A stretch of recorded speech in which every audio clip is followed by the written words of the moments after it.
Previously on Squared Circle Cinema.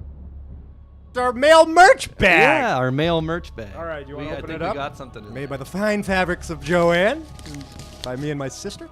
It's been a while, but I guess we've got some new fans. This comes Yeah, you notice from it was getting pretty bulbous because we haven't emptied it in a while. That bag just needs to come. Taylor God, that's gross. Decay? Decay? Has this guy Oh, here we go. called in before? Or yes. written in? Okay, yeah. Tyler Decay. That's right. Okay. He said, SCC This'll be pod rich. review request.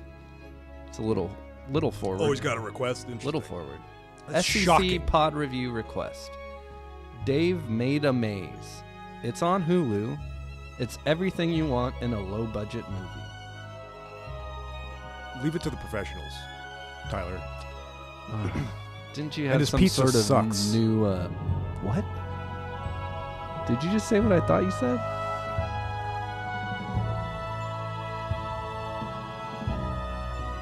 This is from Taylor Decay. Okay, this is not a coincidence. Yeah, it's one thing to make fun of me and my movie tastes or my family, but to besmirch my pizza?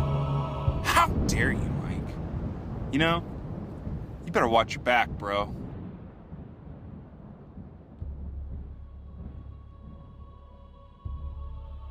And you want me to cut a promo on Tyler? I'll cut a fucking promo, swear jar, sorry mom for cussing, on Tyler. Come at me then. You think I'm afraid of you? Come at me. I'm calling you out right now, Tyler.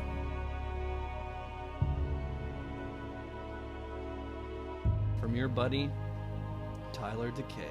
And Mike, you get a handful of listeners and start thinking you're a big man? Well, you've been running your mouth like you throw a baseball. High and tight. About time someone knocks you out of the park.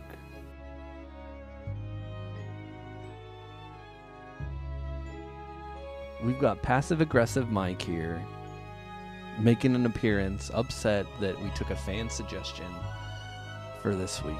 You know, last week, last episode I called myself the dumb bastard of the month.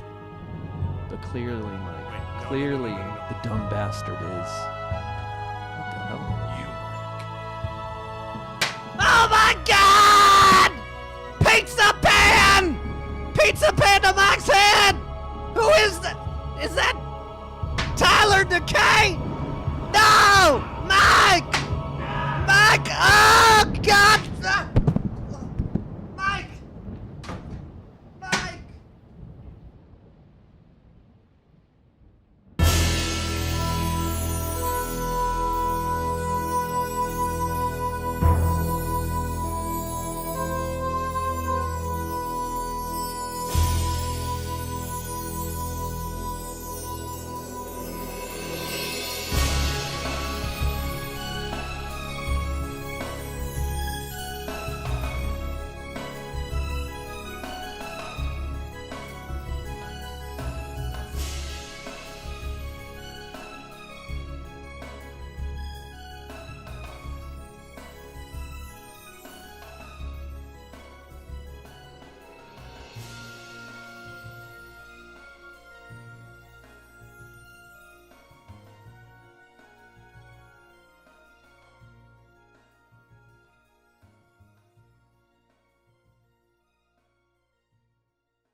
Well, this is where you would do the intro.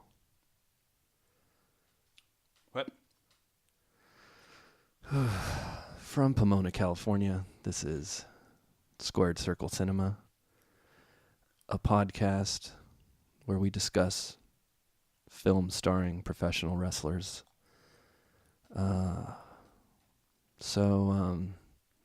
Mike, I haven't heard from Mike after the last episode. After the attack, he got up, left the house, left his glasses here. He's not returning my calls. But I want to keep a show going for all the Squared Circle Cinemaniacs out there. So, in Mike's place, my new co-host, Tyler Decay. Hey. Tyler, you might want to inch a little closer to that mic. Right here. Maybe a little closer than that. Here. That's good. Have you thought about what you've done? Yeah. Yet you don't have anything to say about it. Nope. Oh, okay. Okay.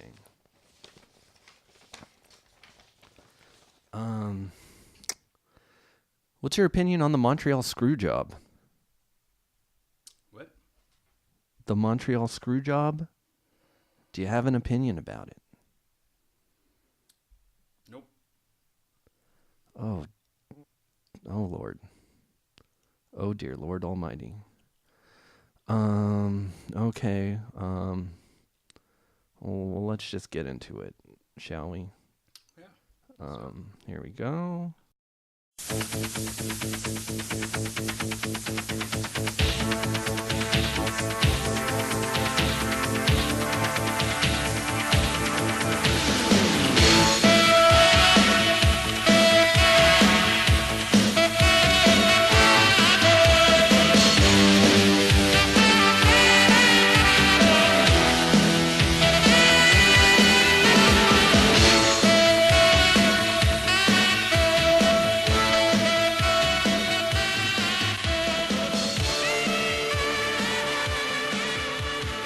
Yes, fans, new segment this week in Coliseum video. Mike,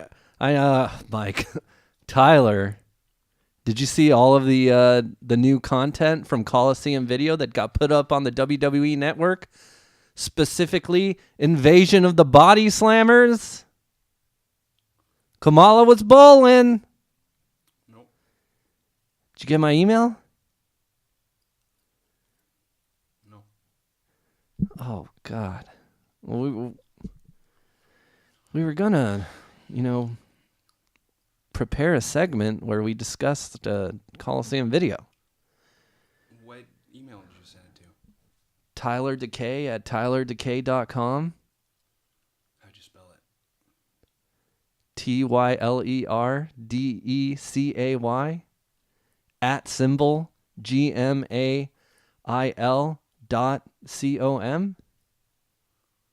Yeah, no, that's wrong. What did I get wrong? All of it. Oh, shit.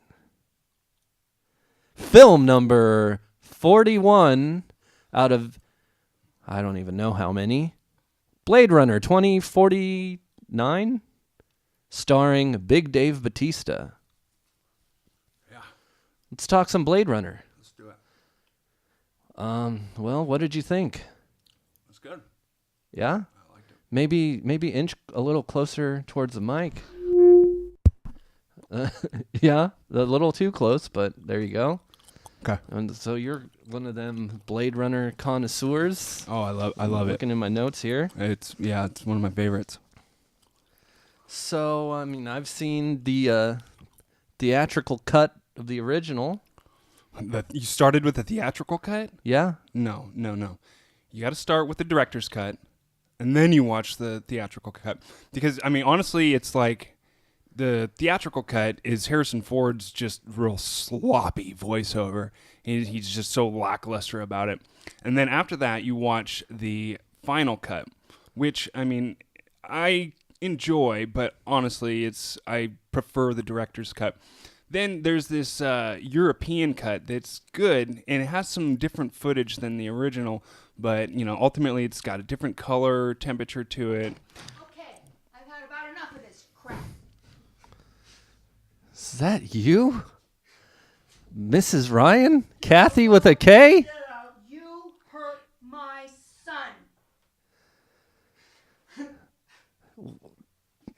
No, do you have anything to say for yourself, Tyler? I She's got a Little League Louisville Slugger. How he needs to be Okay, treated with kid gloves. okay. Beautiful, sweet, little, vulnerable Okay. man-child. All right, I'm sorry. I'm sorry.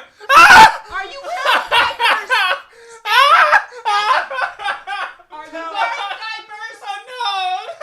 Oh shit!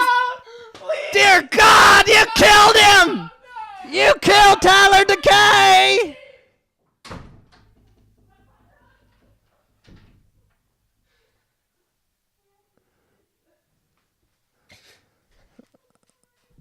Mike, are you crying? Thanks for listening. Kathy. And you, Muffler. Ow! That is for using the C word. Ah! And that is for telling me to go fly a kite. Ah! That is for being disloyal to your friend. Goodbye. I'm sorry. Tell him, Mom. I'm sorry. Dispose of Taylor's body accordingly. Well, welcome back, buddy. Good to be back. We've had an emotional few thank you. weeks, but, you know, let's do this segment right.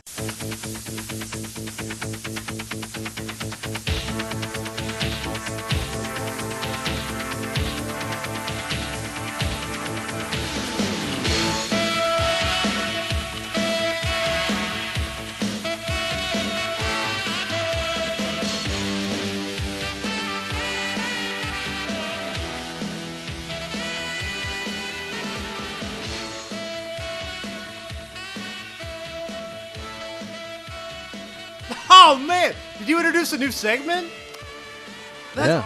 Wait. This week in Coliseum home video. They just put them all up on the network, man. They did. That is... Did you watch the ones that I watched? Are we simpatico here? Well, I don't know. Did you guys... Wait. Did you guys... Did Okay, you and say Tyler have a conversation about Well, this? let's not even bring it up. It was a Really? disaster. Because he has my... The WWE network is on his television now, thanks to my username and password. It was my Yahoo and Bret Hart 714, capital B, capital H. He didn't watch them? Did you tell him, okay, let's prepare, let's watch? I sent him an email. He didn't check Did it. he get it? I Did you guess spell not. all the email right? Just I in spelled his it out. defense, that's all. I spelled it out to him. Oh, He man, said it was really? wrong. Didn't offer This any is so awesome, dude. They clarification. put them all up on the network. I'm losing my mind. All right, so, okay. I don't want to tell you how I've been watching it, so should we say the one we watched first together? I'm going to go through them all, but I want to talk about two. Okay. Okay. All right. Ready? One. On three? 2, 3. Invasion of the Body Slammers! Yeah! Oh, man. Can I just let this, what an marinate in it? amazing thing that just happened. We didn't talk about this before, okay? We're simpatico. Nice. It's simpatico. All right. I don't like the way you say simpatico, and I don't like the way you say match still. Say match. Simpatico. Say, could you please, after taking a dump using my bidet, could you please light a blank? Match. What'd you think of Invasion of the Body Slammers, man? They should call it Invasion of the Count Out Finishes. No crap. How about the invasion of the card, the scheduled card? They cranked out in those 2-hour installments. There's 10 matches on these episodes. It's crazy. Yeah, somebody on Amazon listed all the matches. Yokozuna versus Earthquake, Nasty Boys versus the Beverly Brothers, Undertaker versus Razor Ramon, Count out. Bam Bam Bigelow Count versus out. Typhoon, Count out. Intercontinental Championship, Shawn Michaels with Sherry versus Bret Hart, Doink versus Kamala, Undertaker versus Papa Shango, 16-man Battle Royal, Repo Man versus Tatanka, and Ric Flair versus Mr. Perfect. Unbelievable. With content. A lot of that is because there's no entry. They just go match to match. I Yeah. love the commentary as well because it's done after, in a studio somewhere in Greenwich. Yeah. Commentary's a game. Really funny awesome, stuff. Awesome commentary. I kind of think Macho Man is not a good commentator, though. I like He his... doesn't. He's like Booker T nowadays. He just doesn't offer much. Yeah, I don't know. Sound bites. I like the chemistry between him and Bobby Heenan, though. And I forgot how much I liked Lord Alfred Hayes as a commentator. And I forgot that he's a heel commentator. Did you? He's all over. Yeah. Oh, like, definitely. Did you see what did he call heels. Tatanka? He called him Tatanker. like a mushy Indian or something. Yeah, it was like no, he's a machi, and he was saying what tribe according to Yeah. the WWE lore, he is. And then A Gorilla's lumpy Indian. Lumpy Indian. Lumpy There's- Indian. And then he was Chief like, I Face know. Ron Yeah. was one He's like, lumpy fat fuck. he's a 400 pounds, and his knees are suffering because he's carrying around 4 people. Gorilla couldn't care And it's two like- shits. Like he, especially at 93, he was just like, And I'm it's gonna like, say who whatever I are you to want. call I'm somebody gonna expose exactly? fat? Gorilla How many Monsoon? people are on your knees? But I Didn't thought- he die of like diabetes complications? Yes, after losing a lot of weight. And Yeah. man, what a legend! Oh God, excellent. But I forgot about that dynamic that I remember. Like I had these videos as a kid. Like I would go to the warehouse when they would sell rentals that wouldn't move, you know, and I would just like, all right, we gotta get some of these. And they were mostly, you know, well, WrestleManias, SummerSlams, Royal Rumbles, or these Coliseum videos. So I have like 6 of them. And one of which was a second one that I watched. This. Do you want to see if we're really connecting today? Okay. Okay. On On 3, and this time I'm going to call it out. Okay. Okay. 1, 2, 2, 3. Bashed in the USA. Because that's the one that comes after this one. Yeah. Well, I'm going in a reverse chronological order. Me So too. it's not that big a deal. I wanted to go from worst to best. Because 1993 was not a good year. It wasn't, but I liked these segments here. I liked the bowling segment with Slick and Kamala. I liked it too. I think wasn't- Kamala was great. Mm-hmm. I like Pimp Slick way better than Reverend Slick. I like their dynamic so much. Kamala as a face is wonderful. Like I have so much sympathy for him, and Slick is just, he wants him to do well and he wants him to be happy. They make a great team. Like that match with Doink where he opens the box and it's empty and he's just devastated. I'd you know? rather Slick sell Kamala's body for money. Really? On the streets. I don't know. There was something Do you very think he sweet sold about Akeem the African Dreams asshole for money. Pimp Slick. I think the chances of him selling Akeem the African Dreams cornhole on the black market is more likely than him. Maybe he was doing a with dance of selling seduction Kamala. when he was moving his hands like that all the time. Like, well, here's the thing: he didn't really care about any of his clients back then, really. And like, he truly cares he had to about find the Lord. Kamala. He found the Lord, and now he's like showing this I don't know, what would you call a tribesman that's, you know, not familiar with our Western culture? The ropes. He's teaching them how to bowl. He's like, dude, life is pretty cool. Let's just enjoy it. And that's kind of what I got as his manager. When he got the strike, that was just wonderful storytelling. Wonderful storytelling. And my goodness, Slick's a hell of a bowler. Like, he curved the ball and everything. Like, he's a good bowler. Yeah, he had good form. I can never do that, like, leg behind. Leg behind, or can you curve the ball without not? I can palm a bowling ball and then curve it, but like with how does that work? With your fingers in there, you're just gonna break your wrist. My technique is just trying to go straight down the middle. Straight down the middle, as fast and hard as you can, Yeah. and then eat some more nachos. Yeah, and usually my score is like 100. What was okay? They cranked out so many matches, and then I also looked up online the date that they were recorded. Some of these were recorded a year before they were distributed on Coliseum home video, like the Bret Hart Shawn Michaels match. Count out. Another count. Yeah, that's another thing. Like, I was like, God, I forgot how many countouts Do you know there were in what's the 90s. so dumb? Like, when a heel grabs the belt and then they're like, wait, what? Yeah. I don't get the belt because it was a count out? Oh, or What? the commentators going like, well, let's just wait for the official word. I mean, it's up in the air right now. I have no idea. We're just like, it's a count out, obviously. Yeah. And Lord Alfred, like, genuinely forgot the rules of a tag team match. It's like, well, they haven't touched yet, so he can't tag out. And Gorilla's like, those are not the rules of tag team competition. You limey bitch. So, do you know how Kamala's doing right now? Oh, I'm sorry. I was going to say that, like, as far as the chronological order of these matches, the Shawn Michaels Bret Hart match was it made no sense, because this is after Bret Hart lost the title to Yokozuna at WrestleMania 9, and he's defending the Intercontinental title against Shawn Michaels. It was recorded like a year and a half earlier. Yeah, they just wanted to forgave give a you lot, a yes. selection of matches. Selection of matches with the same wrestlers. Yeah. Bash in the USA had like 3 Undertaker matches, but I love it. I can't wait to watch them all. So Kamala, this is from BleacherReport.com, just to give you a sense of how Kamala's doing now. I know the last I heard, I know he has diabetes and he's a double amputee. I know that. Senatobia, Mississippi. The day after they cut off his leg, James Harris's screams echoed through the halls of the Baptist Memorial Hospital. Oh my God. Doctors upped the dosage of his anesthetics, and Harris's wife, Emmer, tried to calm him by clutching his hand. Nothing worked. Throughout the day and into the night, Harris wailed in agony as nurses stood at his bedside, pleading with him to stop. "You can't keep yelling like that," one of them said. "There are other people in the hospital, too." Harris's voice quivered. "Those other people?" He sobbed. "They aren't hurting like me." Oh my God. For anyone who followed his 30-year career as a professional wrestler, the sight of Harris so helpless and afraid would be jarring.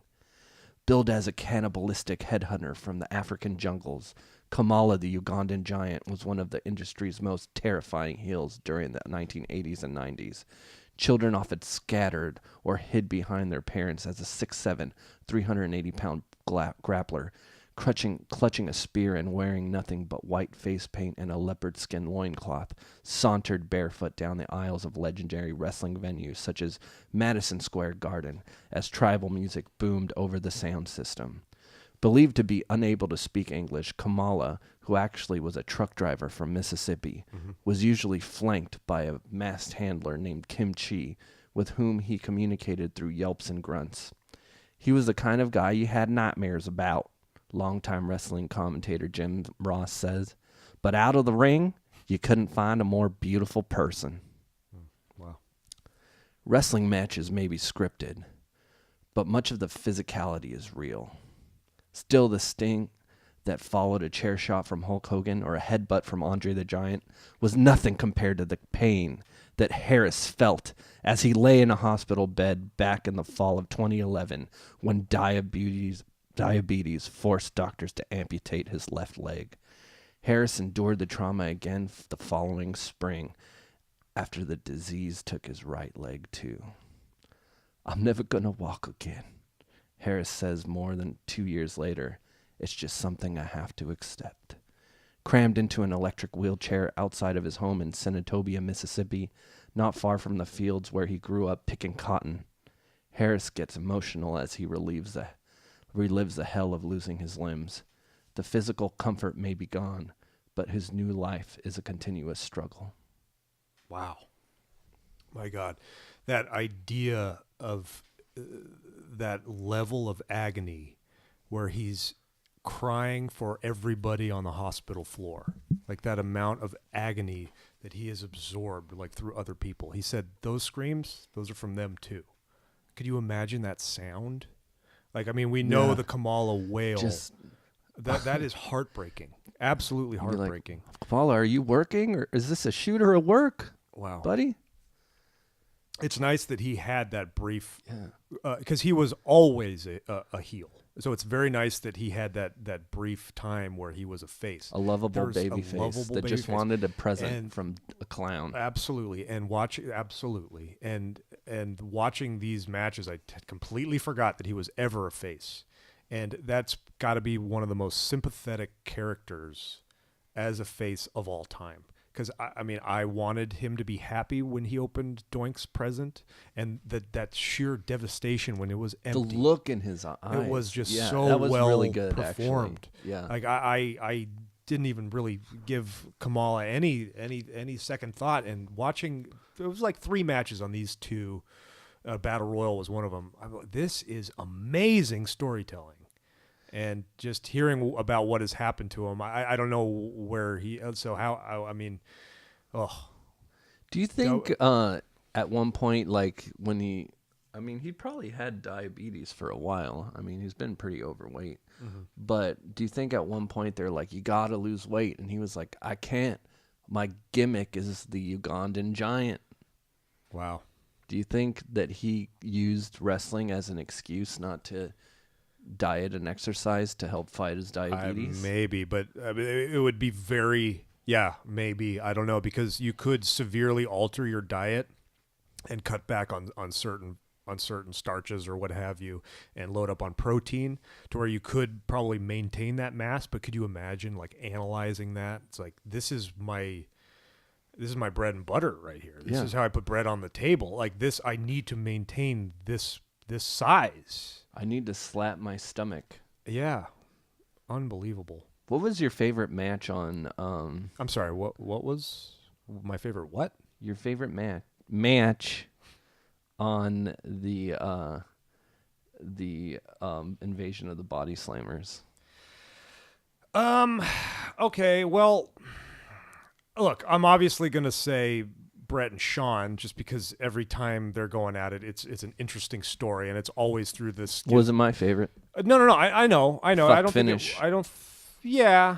Well. I mean, we went over. Okay. Well, look, my niece, all right, is starting to get into Papa Shango. What? It's crazy. Like, I have all these Kenner dolls, and she got through them in a little cardboard box, and she just grabbed Papa Shango. It's like, who's this? I was like, oh my God, are you serious? So his entrance against The Undertaker was great, and I am looking forward to showing my niece that match. I thought it was a really good match. I thought he's an excellent executor of elbow drops and consecutive elbow drops as well. I think after he did that, like, smoke bomb or whatever. Yeah. What was that, Bob? It ain't the 4th of July. I do not have a Macho Man. I think that but of my favorite, there's two matches I loved, because now I'm looking forward to showing that match to my niece, but Doink Kamala was incredible. My favorite was actually Bam Bam Bigelow versus Typhoon. That was great. I thought they were like really not phoning it in. Not at all. And the commentary was great on that too. It's like, now we got two big men going at it. It's like when you're a big man in a small man's world and you beat all the small men, big deal. It's when you beat the big men, that's what separates you from the pack. Yeah. And that's what happened. God, Bam Bam Bigelow was so agile. Oh, my yeah. goodness. And Typhoon was actually pretty good. He was, but like, you notice how like Bam Bam was like kind of a healthy fat, like a healthy huge, like he acrobatic could move around. Like Chris Farley. Yeah. And Tugboat was never, absolutely. Tugboat wasn't really like that. And then here we're in 93 with the natural disasters. Like, he looked good. But, well. What'd you think of the repo cam? I thought that was really hysterical. I thought it was horrible. It was very like, imagine how horrifying that would be if some masked man comes out at you while you're recording your child. I wouldn't find Repo Man intimidating at all, dude. What a creep! I would just like be like, "You want to fight? Let's fight." Well, everyone was just like going with it, like, okay, I'm going to take your camera. Like, no, or unless you film for me for Coliseum video. Okay. See, that's a man that's definitely late on his payments, and he's freaking out about the repo man coming after him. His new camper. He's probably, When he repos the Cadillac, did you notice that was Bill Alfonso? I did not notice that. Yeah. He was like, I'm going to call the cops. I thought I was familiar with the sound of his voice. Yeah, kind of a dumb segment, but the dude kicking in the glass on that Cadillac, that was pretty cool. And that was like actually happened. It's like laminated glass, so it's not going to shard or anything. So I bet they just directed him to just like, all right, kick that freaking window in. And he only got one shot for that. So that was cool. I don't know. It's just it wasn't that bad. It wasn't that bad. It was like, as far as it made me realize how shitty goes, that gimmick was. Yeah. It's just a shame that Demolition far broke removed up. from Demolition. Yeah. Like, let's just keep Demolition together, even if it's just Crush and Smash. I mean, this is not better. You want to talk about segments, though? I'm going to jump to Bash in the USA and ask you what you thought about the Bret Hart artwork segment. I actually really loved it because even though, his cartoons aren't that great, to be honest with you. It's like a bunch of people with giant chins and noses. Yeah. But I really liked how, and it's like something that's lacking in wrestling today, And something that I really like picked up on as a kid when he was like, I believe that everybody has a talent. Everybody has something that they're good at, and you just got to find it. You could be really good at art. You could be really good at painting, but you just got to do it. Yeah. And you just got to explore. And kids, you can just figure out what you're good at, and then you should do it. Yeah, and it was That's calm. a great message. Absolutely, and you listen. When you're getting yelled at by Hulk Hogan, you're not really going to absorb it. Yeah. But he's just in this kind of stripped down, vulnerable... Oh, man, fuck on top of that. Vulnerable's in there, too. I can't. Where he's just, like, talking. He's just communicating with his audience. Yeah. And the audience is kids. And he's like, just try, Just try. Yeah. Try your best. And, like, that resonated. And that's Bash in the USA is one of the ones I have on VHS. And I remember him saying that as a kid. And then rewatching it was kind of a trip. Because I remember the segment, but not, like, vividly. And I thought, as a kid, he was a great drawer. Now, but it's like he's not doing the circle thing with the lines. It kind of reminds me of the like Bullwinkle cartoon, the way they would like draw people. Yeah, it's not like Dudley Do Right. bad, but it's like very two-dimensional and it's but that that's style what- of art. But he's like, I draw cartoons. Yeah. And this is how I see the world. And that's pretty constructive if you're in a locker room just drawing instead of, I wonder, like, I like to picture him, declining the invitation to go out to the Marriott bar one night. Just, no, I'm going to stay in and draw, Yeah. And that's like kind of like my hero. That's something my hero would do. I read Bret Hart's book, actually, and there's a part where he's like talking about his drawings and stuff. Yeah. And he talks about like how at one point, like, he made a drawing for Hulk Hogan or something and had like all the guys like sign it or whatever, and he framed it and gave it to Hulk Hogan, and Hulk Hogan was like, wow, that's the nicest thing anyone's ever done for me, dude. Yeah. And then, Love it, dude. and like Bret Hart's like explaining like, oh, and I just saw like the appreciation in his eyes. And Hulk then I Hogan's was a good kinda, guy. But I was like, maybe Hogan's a good man. You hear that about him, maybe- like he was, present when people had conversations with maybe him. that's just what Bret Hart thought, and Hulk Hogan was like, piece of shit, threw it in the dumpster. It was. I handed it to him. He looked me right in the eyes. Said, "This is the nicest thing that anyone's Yeah. ever done." And then he went to his This is locker the room, best drawing. took anyone a piss on it. has ever said. I'm not jobbing to this skinny Bret Hart dude. just didn't witness him pissing I'm on not him. losing the title to this dude. I love it. Then he goes into the locker room and pees on it.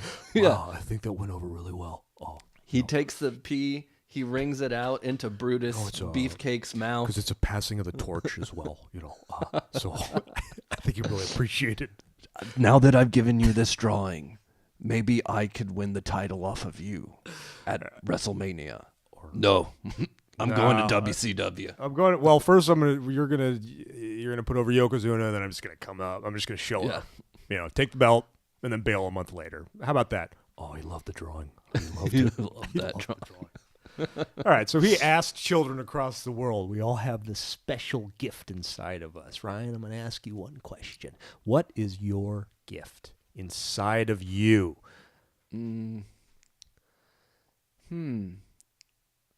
I think I have a good like creative mind. I think that's my gift. Yeah, I think I could just like think of stuff off the cuff.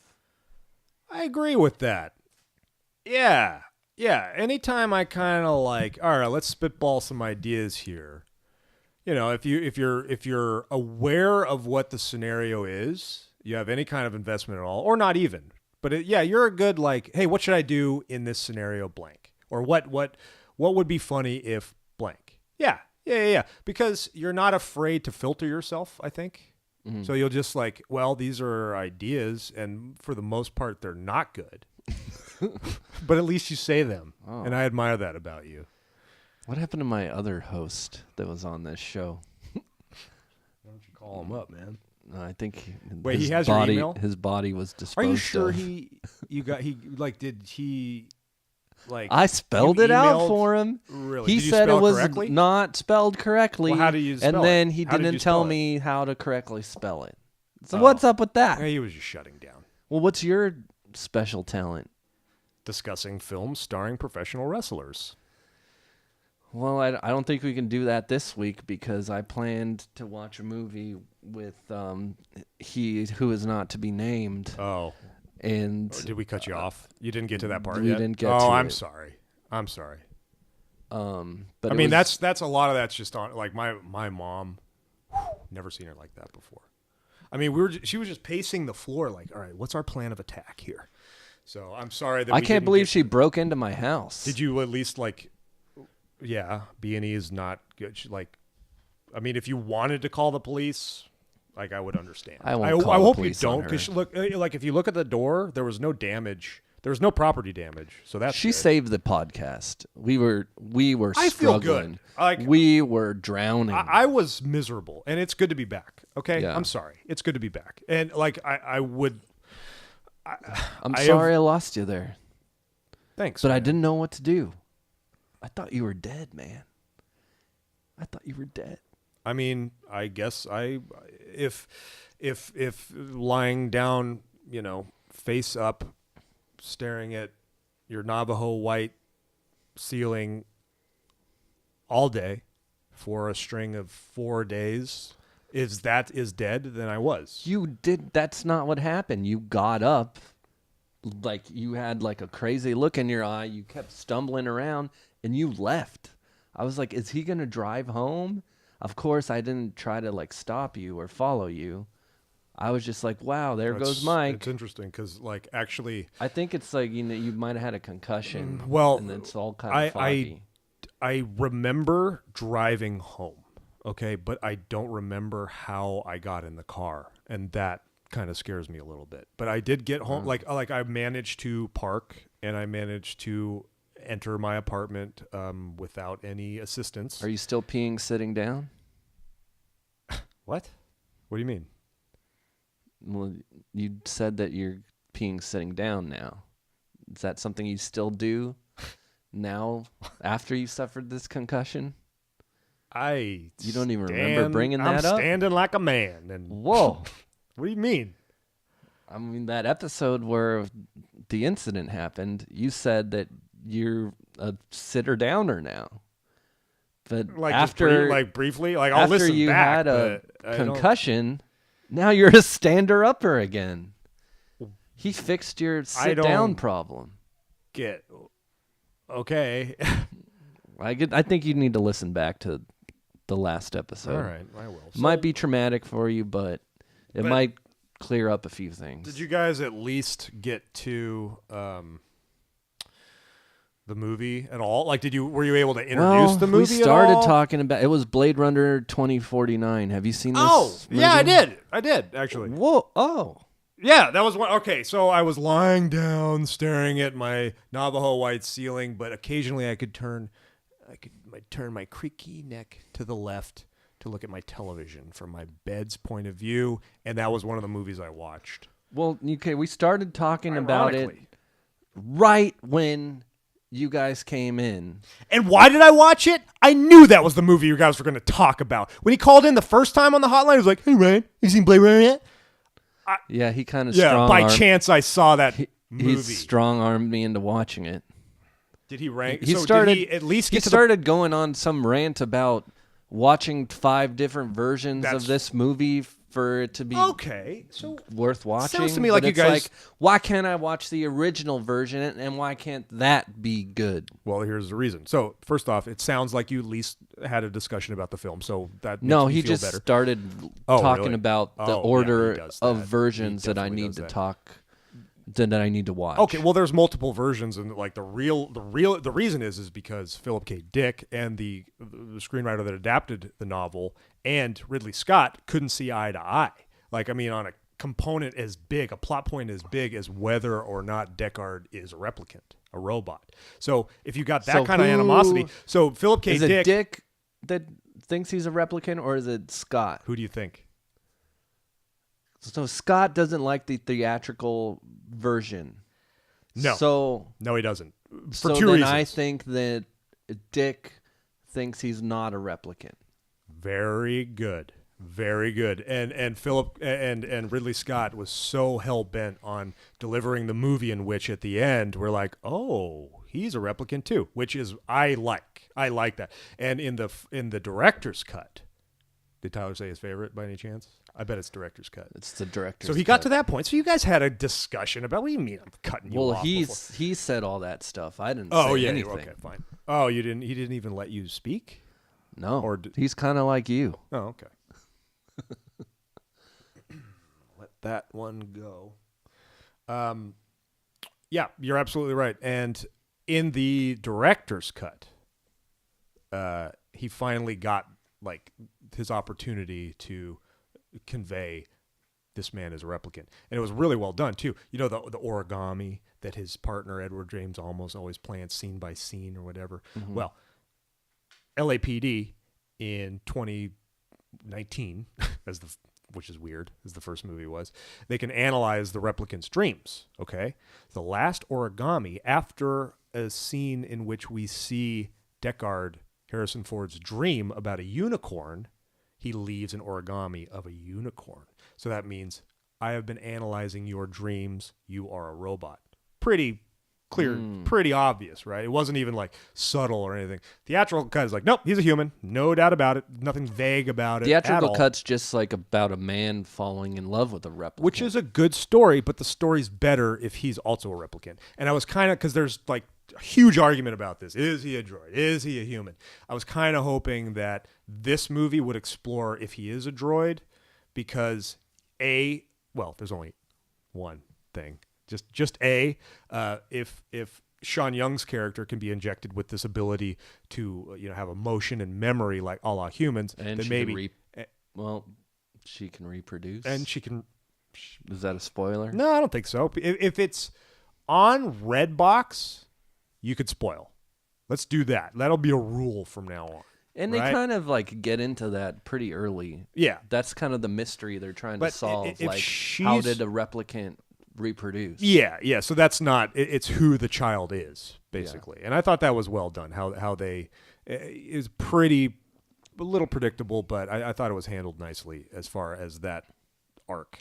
But to truly forget your point is crazy, because you just had a point. Right? And now it's just out of your memory entirely, but you still want to talk. Okay. So you use the same kind of tone, but nothing makes any sense because you don't remember your point.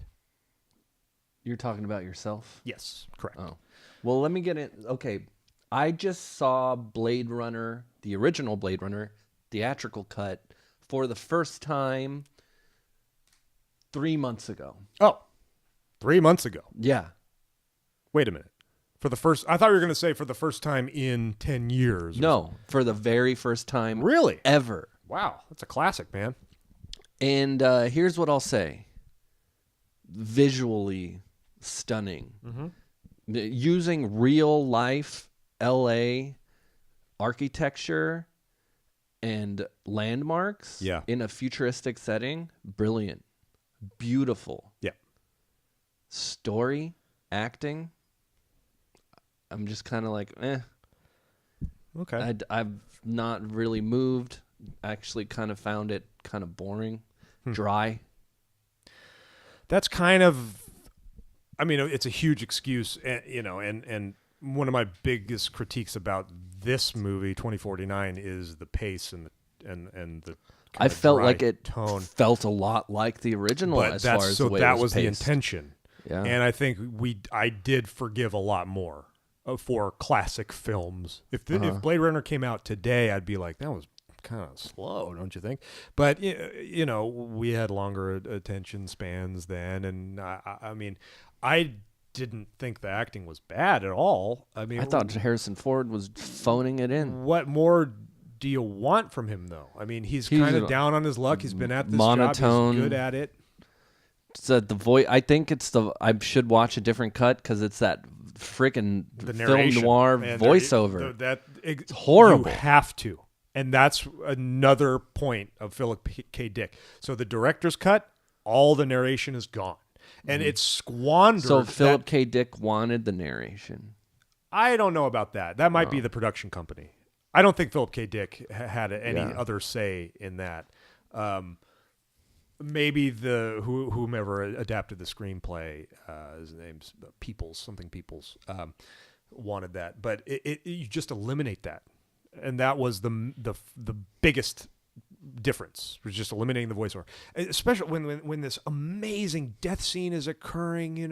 Like this replicant is like feeling the rain, and he's just having a deep thought about life and what it is to not be a human, and then it's concluded with, well, I don't know what he thought the day he died, but I wish that it ruins it. Yeah. So that if that's what bothered you about it, then definitely watch the director's cut.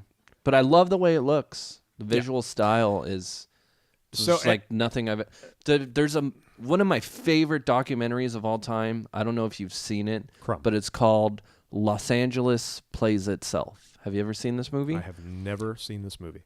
It's the story of Los Angeles told through the movies shot in Los Angeles throughout history. And Blade Runner is heavily featured in it. It's an amazing movie, especially living in the Los Angeles area, just seeing the city evolve, and the narration is perfect. And all of the footage used is from movies. Wow.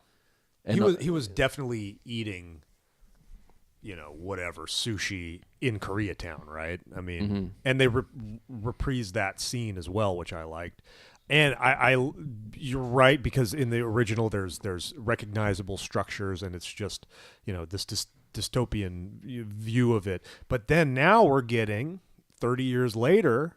I thought the sets or whatever CGI used, it was scaled down, it was stripped down.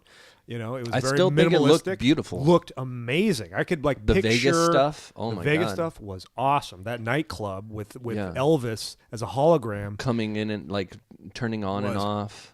Incredible. That was cool. This movie, the pacing got me like, okay, this is not a movie for a man with a 4-month-old baby to watch at 10 p.m. at night. Why would you even do that to yourself? Because I was fighting sleep watching this movie. There's like no music. There's no score. There was like nothing to keep me like engaged and awake in the scenes. It was just like cold, quiet conversation, like slow Gosling burn. is basically like him in Drive. I have a question. Yes. I have a question. Why was Sean Young in the credits? Is it because they used her likeness? Okay. They used her what? On Her 3. li- 1, 2, 3. They used her likeness. I thought Harrison Ford's dog kind of looked like my dog, at least from the back. Great dog. Or maybe I was just delirious, fighting dog. off sleep. And I liked the scene after he's abducted and the glass is broken. The dog just kind of surveys everything. He looks out of the window to the landscape of what Vegas would be if it was in L.A., and then he walks back. He walks away. He's just like, well, I've already seen everything, so... Well, this is just the life we live now. We haven't even talked about Batista, by the way. Oh, yeah. Before that, I would be okay just, being landlocked like Harrison Ford in that environment where you have all the whiskey in the world. I'd be fine with that. How would you fare? Would you go crazy? All the whiskey in the world? I'm not that much of a whiskey fan. Yeah, so. me neither. But, well, fine. He's a whiskey guy, though. Like, he has all the alcohol... For have enough whiskey what about, to drink like, for 30 water, years. food? He looked okay. He looked like he was putting on a little weight. And talking about phoning it in, I mean, he was just a useless old man in this movie. He didn't have. They didn't give him any action at all. He was just reacting to everything, which was an interesting choice. But the scene at that nightclub where he's first talking about Rachel to his maybe son, maybe not, I don't know. That's some good acting right there. Yeah. Call Tyler. I'm not doing a good job today. Like, I'm not. This is... look, I like the movie, sure. I'm just pretending I really like it a lot more than I did. I didn't really like it that much at all. I just wanted to like it a lot more. I'd definitely give it probably like a 6.2. That's low. That's really low. It just You were exhausted, It though. offered like nothing. You know what I'm like, all right. I'm 2 just like hours not and into this 50 universe. minutes. I'm sorry, and maybe it's good that that Tyler was dispatched because he would be upset that his favorite like film universe just doesn't do it for me. Did you didn't But tell him it that? does did you? not do it for me. You didn't tell him that, did you? We didn't get there. Oh. Maybe he would have done to me with his pizza pan what he did to you. Oh man. Look, But, we had like I mean it was not my choice. My mother was motivated, fully recovered from her wonk eye surgery. She was like, "We're doing this now." So it was just, by chance you guys were recording which kind of hurt to see. I It had to kinda keep it going hurt. for the fans. I You know. weren't returning I my call. Look, Why didn't you return my calls? I understand, but it still hurt. That's all. That's all I'm gonna say. Okay. I give it a 7. Well, you still got to talk about Batista. I mean, that's the point of this Excellent. podcast. He was great. Excellent. I expected him to be in this movie a lot more. A lot more. And like, okay, he's dead at the beginning, but then he gets a voiceover shortly thereafter. So like, all right, maybe it'll be filtered in with his, voiceover. He was a huge component of the story. He drove the story. He drove the story. He's witnessed this miracle of a droid giving birth. I kind of was just disappointed that it was so easy for a pencil neck geek like Ryan Gosling to kick his ass. Because they're both replicants, aren't they? Yeah, especially if you're leading with some replicants have the power of strength. Or maybe that was just something I read. Like he was one of the replicants with that body type to be programmed to just destroy. He was a Nexus 8. So he would kill everything in his path. He would have demolished the now after these robots have been reconfigured, recalibrated. Now they're friendly, and that's the body type of the Blade Runners now. Dave Batista's replicant would have just grabbed him by the legs, lifted him up, and then broke his neck. Broken his neck. I mean, easily would have killed slammed him through the wall. Yeah, and then Gosling is just no sells it pretty much. Somehow reverses him and then kills him. Great performance though. Batista delivers lines very well. Okay, fun facts. Oh boy. The text of the bass line that K must recite, and blood black nothingness began to spin, a system of cells interlinked within, cells interlinked within, cells interlinked within one stem, and dreadfully distinct against the dark, a tall white fountain played, is from Vladimir Nabokov's Pale Fire. Ooh. All right, there's nothing fun about that fact. That's just all. First of all, it's too wordy, and then we're talking about Nabokov. Like, gosh, or is it Nabokov? Hey, have you read Nabokov. Lolita. Lolita? That's the one That was going to be the. Have you read Lolita? Thank you. You're good According- at that too. You're good at finishing my sentences for constructive reasoning. According to the documentary Dangerous Days, The Making of Blade Runner, director Ridley Scott had a totally different introduction in mind for Rick Deckard in the 1982 movie.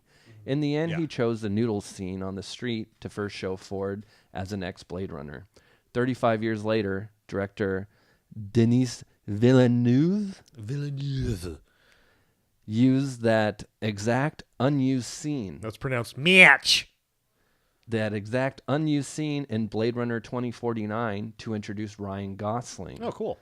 Which became the farm scene with the discovery of the tree. Awesome.